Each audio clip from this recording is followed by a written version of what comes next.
નમસ્તે મિત્રો, આજે આપણે નવા ટોપિક આરબીઆઈ વિશે અભ્યાસ કરવાના છીએ. આરબીઆઈ એટલે કે reserve bank of India. Reserve bank of India વિશે આપણે વિસ્તૃત અભ્યાસ કરવાના છીએ.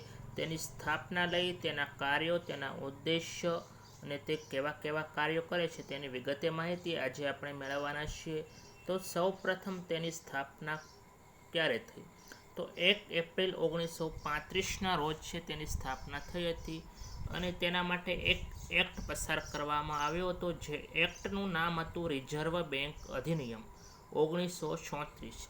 રિઝર્વ બેંક અધિનિયમ 1934 એક્ટ મુજબ છે તે 1 એપ્રિલ 1935ના રોજ રિઝર્વ બેંકની સ્થાપના કરવામાં આવી હતી અને આ રિઝર્વ બેંકની સ્થાપના હિલ્ટન યંગ કમિશનની ભલામણથી કરવામાં આવી હતી.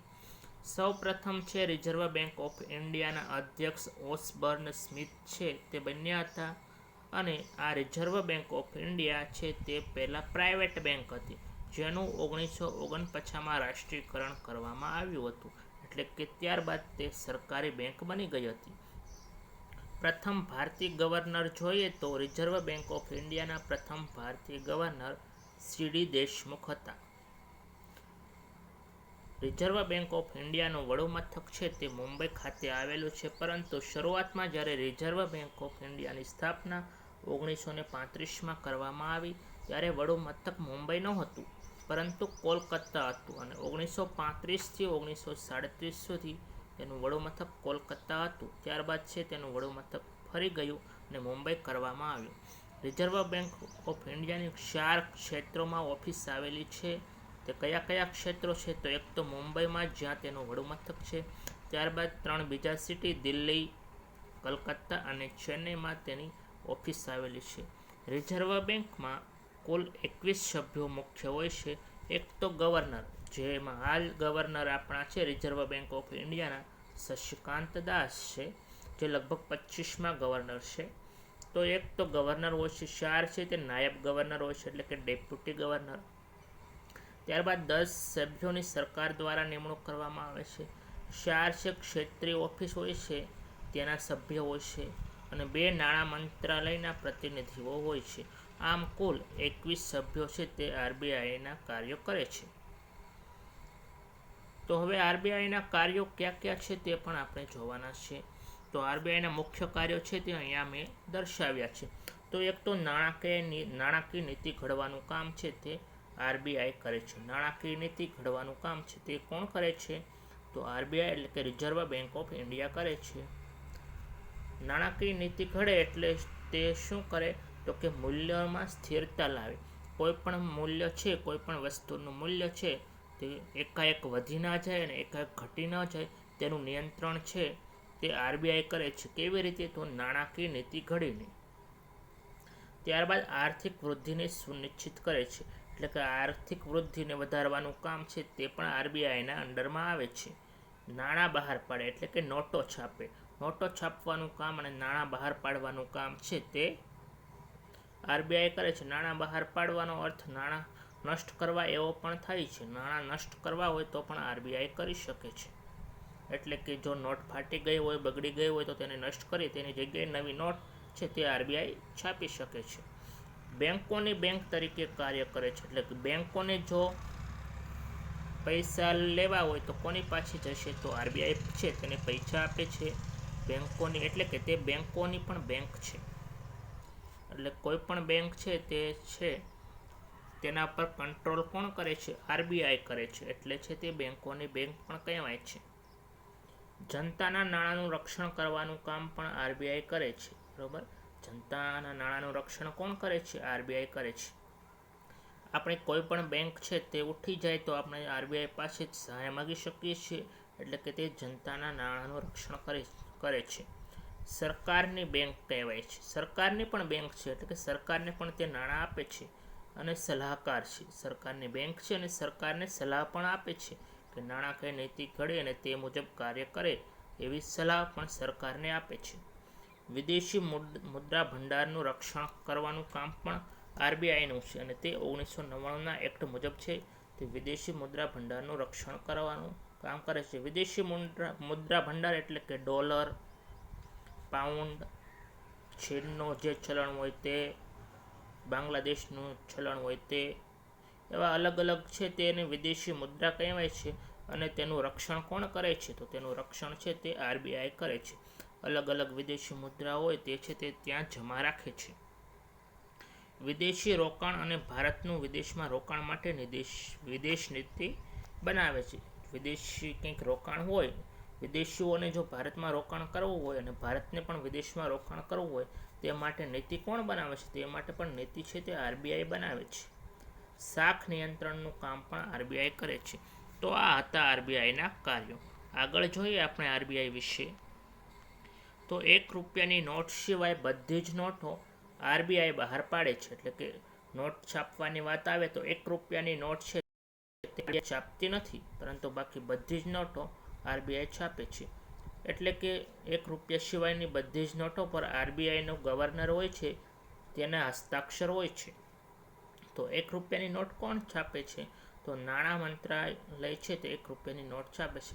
અને સિક્કાઓ પણ છે તે પણ છે નાણાં મંત્રાલય છે તે બહાર પાડે છે. આમ ₹1 કે ₹1ની નોટ સિવાય બાકી બધીની નોટ પર દેખરેખ છે તે આરબીઆઈ રાખે છે. આરબીઆઈના લોગોમાં રોયલ બેંગોલ ટાઈગર અને તાડનું વૃક્ષ છે. આરબીઆઈનો લોગો તમે જોઈ શકો છો કે આરબીઆઈનો લોગો તમે જોશો તો ખબર પડશે કે આરબીઆઈના લોગો પર એક રોયલ બેંગલ ટાઈગર એટલે કે વાઘ અને બીજું તાડનું વૃક્ષ છે તે તમને દેખાશે. હવે આરબીઆઈને લગતા મહત્વના MCQ જોઈએ આપણે. તો કયા આયોગની ભલામણથી આરબીઆઈની સ્થાપના કરવામાં આવી હતી? તો હિલ્ટન યંગ કમિશનની ભલામણથી છે તે આરબીઆઈની સ્થાપના કરવામાં આવી હતી. આરબીઆઈની સ્થાપના કયા એક્ટ મુજબ કરવામાં આવી હતી? તો આરબીઆઈની સ્થાપના રિઝર્વ બેંક અધિનિયમ એક્ટ 1934 મુજબ કરવામાં આવી હતી.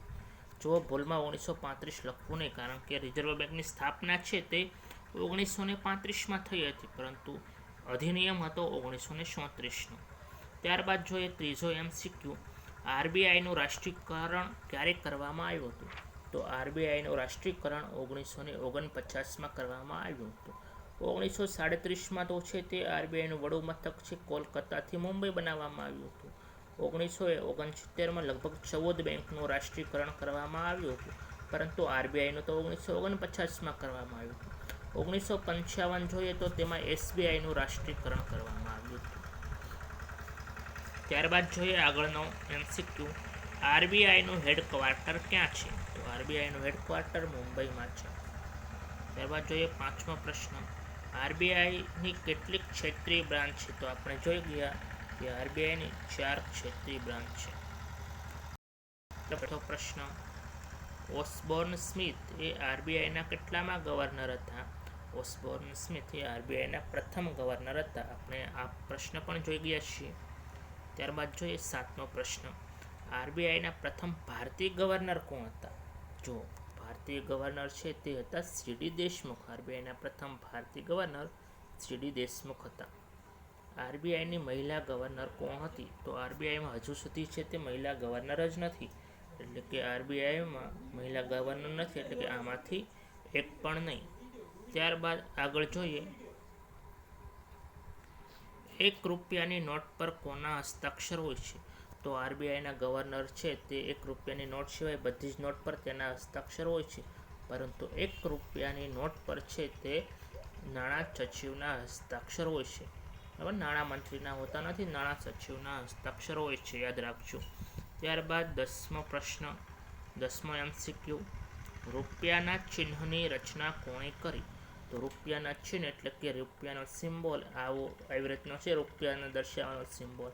તેની રચના ઉદયકુમારે 2010માં કરી હતી. 2010માં યાદ રાખવું. ત્યારબાદ જોઈએ 11મો MCQ. આરબીઆઈનું રાષ્ટ્રીયકરણ કર્યું ત્યારે તેના ગવર્નર કોણ હતા? તો આરબીઆઈનું રાષ્ટ્રીયકરણ કર્યું ત્યારે પણ તેના ગવર્નર સીડી દેશમુખ જ હતા. ત્યારબાદ જોઈએ 12મો પ્રશ્ન. ભારતમાં સિક્કા ઢાળવાનું કામ કોણ કરે છે? એટલે કે સિક્કા બનાવવાનું કામ કોણ કરે છે? તો તમને ખબર છે આરબીઆઈ તો માત્ર નોટો જ છાપે છે, તો આ કામ છે તે નાણાં મંત્રાલય કરે છે. યાદ રાખજો, નાણાં મંત્રાલય છે તે સિક્કા બનાવવાનું કામ કરે છે. 13મો પ્રશ્ન, આરબીઆઈના કામકાજ કોના દ્વારા નિર્દેશિત કરાય છે? તો આરબીઆઈનું કામકાજ આરબીઆઈને છે તે સૂચના કોણ આપે છે, તેનું નિર્દેશન કોણ આપે છે?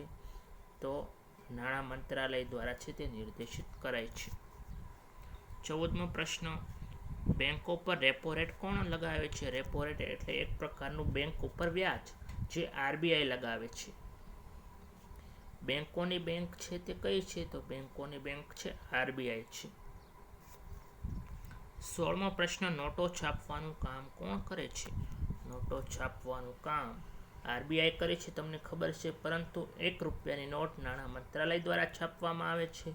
એટલે કે આપણો જવાબ આવશે એ અને બી, એટલે કે આપણો ઓપ્શન આવશે સી. ત્યારબાદ જોઈએ 17મો પ્રશ્ન, નાણાકીય નીતિનું નિર્માણ અને ભાવ વધારા પર કંટ્રોલ કઈ સંસ્થા કરે છે? તો નાણાકીય નીતિનું નિર્માણ છે તે આરબીઆઈ કરે છે. આપણે આરબીઆઈના કાર્યોમાં જોયા નાણાકીય નીતિ ઘડવી. નાણાકીય નીતિ કોણ ઘડે? નાણાકીય નીતિ છે તે આરબીઆઈ ઘડે છે. અને ભાવ વધારા પર કંટ્રોલ કોણ લાવે છે? તો તે પણ આરબીઆઈ લાવે છે, એટલે કે આરબીઆઈ. ત્યારબાદ જોઈએ 18મો પ્રશ્ન, આરબીઆઈના ગવર્નરનો કાર્યકાળ કેટલા વર્ષનો હોય છે? તો આરબીઆઈના ગવર્નરનો કાર્યકાળ 3 વર્ષ હોય છે. સૌથી વધુ ગવર્નર જે રહ્યા છે રામારાવ, તે 7 વર્ષ સુધી રહ્યા હતા, 1949 થી 1956. સૌથી ઓછા સમય માટે જો ગવર્નર રહ્યા હોય તો અમિત ઘોષ, જે માત્ર 20 દિવસ માટે છે તે ગવર્નર રહ્યા હતા. ત્યારબાદ જોઈએ 19મો MCQ, આરબીઆઈના ગવર્નરની નિમણૂક કોણ કરે છે? તો આરબીઆઈના ગવર્નરની નિમણૂક કોણ કરે છે? તો આપણો જવાબ આવશે રાષ્ટ્રપતિ. આરબીઆઈનો ગવર્નરની રાષ્ટ્રપતિ નિમણૂક કરે છે. કોના કહેવાથી? તો છે સંસદ, એટલે કે મંત્રીમંડળના કહેવાથી છે તે આરબીઆઈના ગવર્નરની નિમણૂક રાષ્ટ્રપતિ કરે છે. ત્યારબાદ જોઈએ 20મો પ્રશ્ન, પાઉન્ડની જરૂર હોય તો કોની પાસેથી મેળવી શકાય? તો પાઉન્ડની જરૂર હોય તો આપણે આરબીઆઈ પાસેથી મેળવી શકીએ. કોઈ પણ બેંક પાસેથી મેળવી શકતા નથી, કારણ કે વિદેશી મુદ્રાનું ભંડાર એટલે કે સુરક્ષિત ક્યાં હોય છે? તો આરબીઆઈ પાસે સુરક્ષિત હોય છે. ત્યારબાદ જોઈએ 21મો પ્રશ્ન, આરબીઆઈની ક્ષાર ક્ષેત્રીય ઓફિસ ક્યાં આવેલી છે? જ્યાં ક્ષાર ક્ષેત્રીય ઓફિસ ક્યાં આવેલી છે તેમાંથી ઓપ્શન પસંદ કરવાનો છે જે સાચો હોય તે. તો મુંબઈમાં આવેલી છે, કોલકાતા, દિલ્હી, પરંતુ અમદાવાદ છે તે ખોટો ઓપ્શન છે. મુંબઈ, કોલકાતા, દિલ્હી છે અને આ ચારે જગ્યાએ છે તે આરબીઆઈની ઓફિસ આવેલી છે. આપણો ઓપ્શન આવશે બી. ત્યારબાદ જોઈએ આરબીઆઈ કઈ નોટ છાપતી નથી? તો ₹1 ₹1ની નોટ છે તે છાપતી નથી, એટલે જવાબ આવશે. ત્યારબાદ જોઈએ 23મો MCQ, શશિકાંત દાસ આરબીઆઈના કેટલામાં ગવર્નર છે? તો 25મા ગવર્નર છે. આગળ જોઈએ તો બસ અહીંયા સુધી જતા MCQ. તો અહીંયા આપણા છે તે આરબીઆઈનો અભ્યાસ